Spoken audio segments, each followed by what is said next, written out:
Prince Mishra है और आप एक न्यूज़ 24 देख रहे हैं। हमारे साथ बातचीत करने के लिए प्रीति शेखर है जो कि भाजपा के प्रदेश प्रवक्ता है। मैम, तेजस्वी यादव कह रहे हैं कि बिहार में जो है गुंडा राज है, चरम पे है, अफसरशाही जो है चरम पे है, क्योंकि लगातार जो है हत्याएं कर दी जा रही है, पीट पीट कर हत्या कर दी जा रही है। इस पर आप लोगों की क्या प्रतिक्रिया रहेगी? तेजस्वी जी ये क्यों नहीं कहते कि जो हत्या करने वाले हैं वो कौन से दल से समर्थित लोग हैं। अभी जो छात्र नेता हर्षराज की जो हत्या की गई, उसके हत्या के आरोपित कौन लोग हैं? वो आरजेडी से जुड़े हुए लोग हैं। इस पर तो उनकी बोलती बंद हो जाती है। और देखिए तेजस्वी जी क्या बोलेंगे, उनके पूरे परिवार के शासन काल में जिस प्रकार से बिहार में अपराधों का बोलबाला था और जो सत्ता के संरक्षण में अपराध हुआ करते थे, तो अब उनके पास बोलने के लिए कोई शब्द नहीं है। और भारतीय जनता पार्टी जदयू दोनों के जो हमारी एनडीए की जो सरकार है बिहार में, ये सुशासन की सरकार है। यदि कोई इस प्रकार के आपराधिक कृत्यों में लिप्त होगा तो वो जेल की सलाखों के अंदर होगा। और हम त्वरित न्याय दिलाने में विश्वास करते ही नहीं बल्कि उसको सफलीभूत भी करते हैं। और तेजस्वी जी ने क्या किया है ये उनको अपना एक रिपोर्ट कार्ड प्रस्तुत करना चाहिए कि हत्या में जो भी लोग शामिल होते कहीं ना कहीं वो उन लोगों के दल से, उनके नेताओं से क्यों संरक्षित पाए जाते हैं, ये सबसे बड़ा प्रश्न है।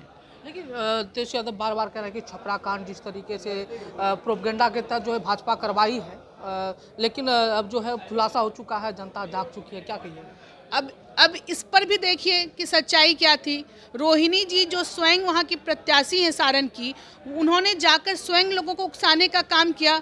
वो गज वोटिंग के लिए वो प्रेरित कर रही थी और मतदान खत्म होने के बाद फिर उनका क्या काम था जो कि जाकर अपने कार्यकर्ताओं को उकसाने का प्रयास कर रही थी। और क्या किसी को हमारे कानून ने किसको हक दिया है कि किसी के घर में जाकर आप उसको बाहर निकाल कर आप गोली मार दें? और कोई आप किसी को गोली मारने जाएंगे तो हम अपनी आत्मरक्षा भी ना करें? ये कौन सा कानून है? तो तेजस्वी जी और उनका देखिए वो पूरे ही लोग, आरजेडी के लोग एक गुंडों की पार्टी है। यहाँ पर अपराधी किस्म के लोग रहते हैं और उसी को संरक्षित भी करते हैं, इसलिए उनको इस विषय पर बोलने का कोई अधिकार नहीं। पॉलिटिकल सवाल ले लेते हैं मैम। जिस तरीके से बिहार की राजनीति गर्म होती जा रही है और अब जो है लास्ट 7वें चरण का मतदान होना है, उसको लेकर आप लोगों ने आज पीसी भी किया था। क्या लगता है बिहार में सचमुच में आप लोग 40 का 40 सीट बाजी मार जाइएगा क्या? इसके लिए मैं स्पष्ट रूप से कहना चाहूँगी कि भारतीय जनता पार्टी पूरे देश में 370 के पार, एनडीए 400 के पार और बिहार में 40 की 40 सीटें एनडीए की झोली में होगी, इसमें कोई शक नहीं। जनता तैयार है, अंतिम चरण के चुनाव में बढ़ चढ़कर मतदान भी करेगी।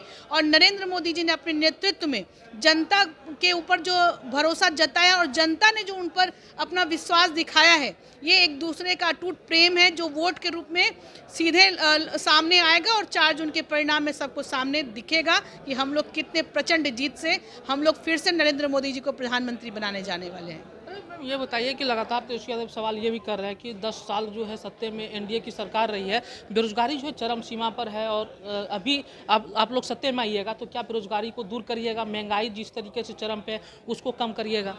देखिए ये लोग कौन लोग हैं जो आरोप लगा रहे हैं, जिन्होंने जो एक कांग्रेस पार्टी जो स्वयं केंद्र की सत्ता में 60-65 वर्षों तक रही, दूसरी पार्टी राष्ट्रीय जनता दल जिनके कि पूरे खानदान ने इस बिहार को चलाने का काम किया है, और उन्होंने अपने राजपाट में क्या करके दिया। और जो जब हमारी एनडीए की सरकार, नीतीश कुमार जी यहाँ के जो जब मुख्यमंत्री हैं, देश के प्रधानमंत्री नरेंद्र मोदी जी ने अपने यशस्वी नेतृत्व काल में बहुत ही अच्छा काम किया, लोगों को रोजगार देने का काम किया, तो तेजस्वी जी वहाँ पर अपना क्रेडिट लेने के लिए आ जाते हैं। ये तो वही बात हुई ना कि माल महाराज का और मिर्जा खेले होली। तो ये देखिए ये लोग की कहने की आदत है, ये लोग दूसरे डींगे हाँकने की इन लोगों की आदत है। और लेकिन जनता सारे सत्य को जानती है, सभी सच्चाई से अवगत है कि नरेंद्र मोदी जी के कार्यकाल में जितने लोगों के लिए रोजगार के अवसर मिले हैं वो आज तक कभी नहीं मिला। देश को आत्मसम्मान कभी मिला है किसी के दौर में तो वो मोदी जी के दौर में मिला है, तो इसको लोग झुठला नहीं सकते। और नरेंद्र मोदी जी को फिर से प्रधानमंत्री बनाकर ही यहाँ की जनता दम लेगी, यही मैं कहना चाहूँगी। आखिरी सवाल ले लेते हैं। लगातार जो है मुख्यमंत्री के मुख से जो है लगातार टंग और ट्विस्ट जो होता है वो लगातार फिसल रहा है, क्या कहिएगा? जिस तरीके से प्रधानमंत्री को वो मुख्यमंत्री बनाने की बात करते हैं, कभी जो है 400 को जो है 4000 बोलते हैं। देखिए स्लिप ऑफ टंग है, लेकिन हमारे प्रधानमंत्री तो मुख्यमंत्री रहे ही हैं गुजरात के, और ये भाषण के क्रम में एक स्लिप ऑफ टंग था और कुछ नहीं। लगातार हो रहा है मैम। देखिए जो भी हो रहा है वो एक आध बार हुआ है, ऐसी कोई बात नहीं कि बहुत बार हुआ है।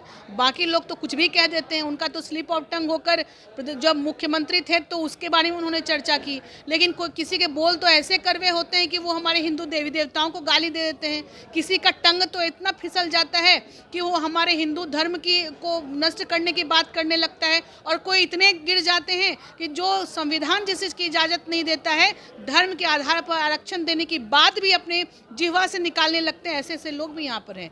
तो इसलिए नीतीश जी जो स्लिप ऑफ टंग हुआ है वो मुझे नहीं लगता है कि बहुत बड़ी बात है। फिलहाल इस वीडियो में इतना ही। आपकी क्या प्रतिक्रिया होगी कमेंट करके जरूर बताइएगा। सहयोगी सूरज के साथ प्रिंस मिश्रा, पटना। धन्यवाद।